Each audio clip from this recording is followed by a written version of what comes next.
I was waiting here. I guess you too. No, we wouldn't have let that happen. We could have done something though. You could actually. Just dancing. Before you talk about your collaboration, Rebecca, could you tell us, do you remember when you first encountered Jodie's work? Were there particular films that meant something to you as a young filmmaker, as a young person? I'm still a young filmmaker. Yes, I'm sorry, okay. correction. First, I'm sorry, who is a therapist in the audience? Okay, let me Must be. who's in therapy? Okay, thank you very much. I vibe you.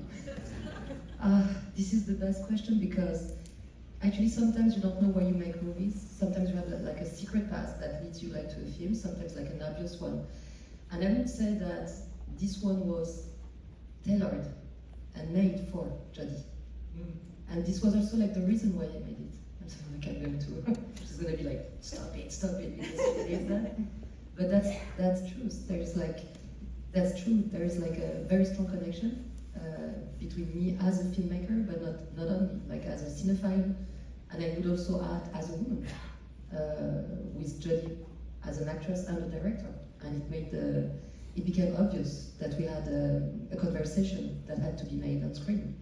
And for Lepine, Dear Prudence, that you had like the kindness and to show for new directors, new films, my first film, I already had the idea, the necessity to ask her like to be part of the film. Obviously, she didn't know like who I was. This was like a very, very small, like, you know, cheap French movie, 1 million euros, like with, you know, non-famous actors. Eventually they became famous. It was Léa Seydoux. And I really wanted Jodie to be part of the film because, you know, French people are obsessed with themselves. So we knew that she would speak French fluently. And can we applaud her for that? Anyway, so we had like this missed rendezvous with the first film, and eventually, 15 years after, it was the moment. So you wrote this for Jodie? Yeah. Yes, of course. I mean, I would say yes, because I feel that when you have like, if you have one chance like to get in conversation with an actress, the setter of Jodie, it's because it's really tailored, like haute couture for her. It cannot be like her or someone else. And the fact that she was like, she would also be like this American based in Paris, the fact that she would have to record the sessions, the fact that she would maybe miss one word, and also not only that, the fact that she was like this person always struggling between her body and her mind, the epiphanies that she had like with the brain and the sensuality she struggles like with the family, with the ex-boyfriend, everything was connected to Jodie. So to me, like the film became obvious, became like interesting as soon as I decided like to write it for Jodie. Jodie, you talked a bit about this in the introduction. You have been in other French films, but as you said, never with this much dialogue. This is the center of the film. And I'm wondering, you're fluent in French clearly, but does it feel different to act in French? Well, I feel different. Of course, the wonderful thing about making films anywhere is that it all feels very familiar. You know, everybody wears the same jeans, and you're all there, you know, at 3 in the morning, drinking bad coffee, hoping to do something wonderful, you know. But yeah, I think the fact that I'm less confident in French, that I'm always a little concerned that I'm not going to be able to express myself perfectly, just that level of anxiety that I have, that natural anxiety that I can't communicate well enough. I think that was good for the character, actually. I think it makes it something different. My voice is also a lot higher. Also, I went out late last night. But my voice is a lot higher in French than it is in English. So I don't know, it gives me a different feeling. Rebecca, you brought up, unprompted, psychoanalysis, so I feel like I have to go there with you. Let's do that. No, if you can just say a little bit about, it seems like quite, you know, important thematically in the film, and something that you explore seriously, but also with humor. So I'm just wondering if you can talk about that process and your interest in psychoanalysis. It's interesting also that this is a film about Jewish culture and psychoanalysis, and you know, the founding fathers of psychoanalysis were of course Jewish. There's like 4 questions in the question. We don't have that much time. I'm going to have like a hierarchy. First, I would say that I would not say it's about psychoanalysis because I don't feel competent enough to talk about, like, to speak about psychoanalysis. Like, I'm not like an expert at all. Like, and I'm a very young, like, it's crazy because like there's 2 things that my friends never believe. It's like I never did psychotherapy since like I was 40 years old. Like I needed this desperately, but I just started like 5 years ago, and maybe, anyway, it's not interesting, but maybe it was like the last session just before the film has been done. Anyway, like literally like the ceiling in between my therapist and me collapsed, which is true, but it's a long story. Do not have time here. Interesting one though. So I would not say it's about psychotherapy, but I would say it's about like Jewish humor. And there's like something that was like the plot, like the beginning, the sparkling like of the plot that would be what happens when you tell your stories to your therapist and she starts to sob behind you. And I felt it was like hilarious, I don't know. But like, is this like, are you okay? And you're just like talking about your mom and stuff. And she's just like, she has this feeling that is so important today and that we strangely forget, and that is empathy. And there's like a strange empathy that is like the beginning, like that triggers the character in the beginning, and she starts to cry. And of course she goes to the ex-husband who's like an ophthalmologist. And this is like a Jewish joke in the beginning.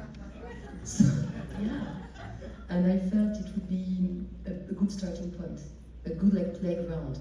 We have the same lexic, you know, in between like cinema and therapy. You have like in French we say a séance, so it's like a screening. We say projection, which is like projecting things. We say there's like all this field of condensation, dreams, fantasies, repressed desires that are explored by movies. So it was to me like the perfect playground, more than a thematic in the film. Is this something you're interested in, Jodie? Oh, The yeah. relationship between psychoanalysis, but also the relationship between psychoanalysis and cinema, as Rebecca was talking about. Absolutely. I mean, you know, we have, in America, we've discarded Freud a bit in therapy. You know, we kind of canceled him because he was such a misogynist, and there's all sorts of problematic things about Freud that we let go. But it's an incredible lens to look at literature or film. Not only is it rich and complicated, and the idea of the therapist and the patient being in some ways being on the same discovery path where they are both growing. But it's also funny. You know, there's a lot of humor to that, and it's such a rich landscape. I was excited about getting back into it. I'd done a lot of work on Lacan and Freud when I was in college, and really enjoyed it. But I hadn't heard anything of it for a number of years. But I, you know, it's interesting because Rebecca doesn't. I think you see it as the film referring to sort of cultural Jewishness that you've known, right? You grew up in a Jewish family, and you know, half of your family is Ashkenazi, and the other half is Sephardic. So, you know, as you always used to say, one side is really funny and making jokes and very loud, and the other side is just depressed. So. It feels like a portrait of me, like in a nutshell. But I do think there's some really interesting themes about Jewishness in the film that are just intrinsic to the story, intrinsic to the time. You know, we have an American Jewish woman from America who has left everything that she knows. She's left her country to come to a foreign country, and is unself-knowledgeable and has no connection with her Jewishness at all. And then suddenly in her interior life finds herself exploring, you know, the occupation, and also coming into contact with a kind of dibuk. I think we say that in English, right? We say dibuk.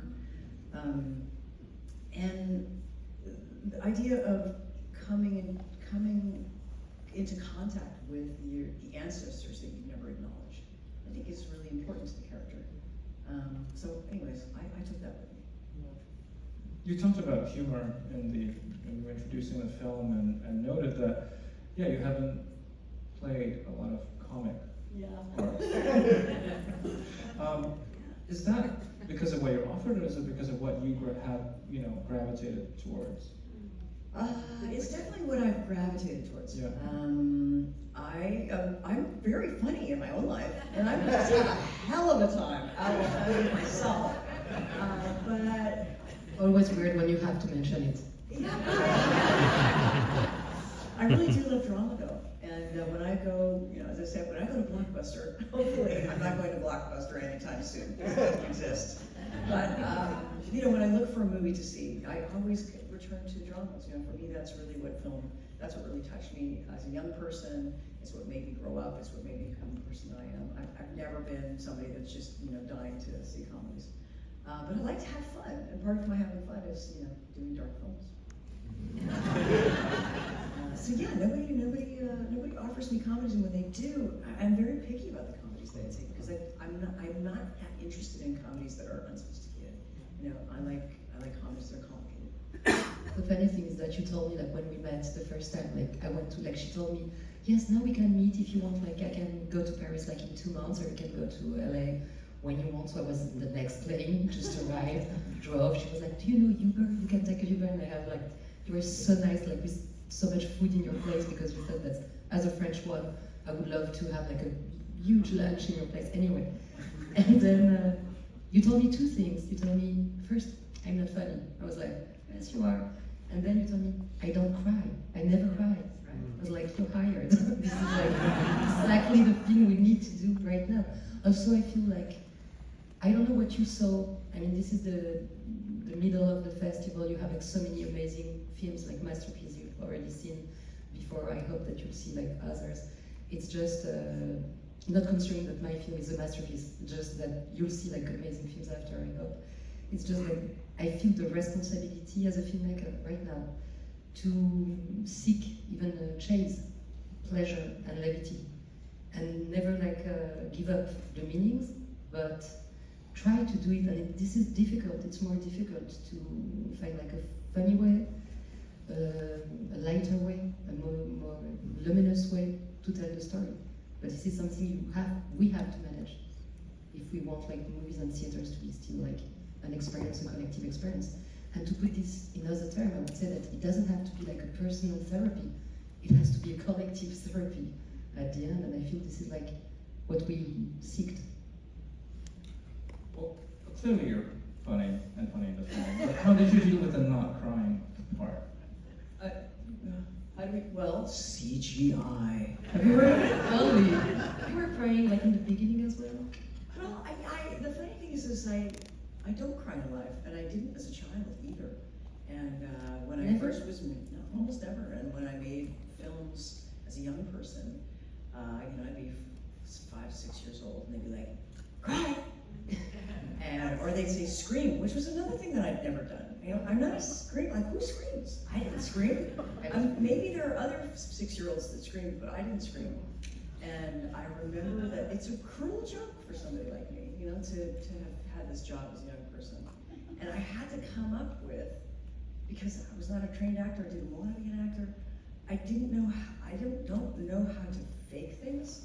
So I really had to come up with a whole way in. And so I can't fake cry. So the part where I'm just standing there and then suddenly water comes out of my eyes, I was like, I can't do that, Rebecca. I can't just have water come out of my eyes. Who can do that? I don't know who can do that. So she knew that. And she had a really nice special effects guy that was able to do it for me. But it was connected to the part itself, because she doesn't have to be emotional with the tears. It's just the eyes that are crying. This is an organic fluid, which is perfect with a fake one. Also, I love artificiality in cinema. I'm Cinema is artifice. I know you're on a tight timeline, but I do want to get in a couple of audience questions, if okay.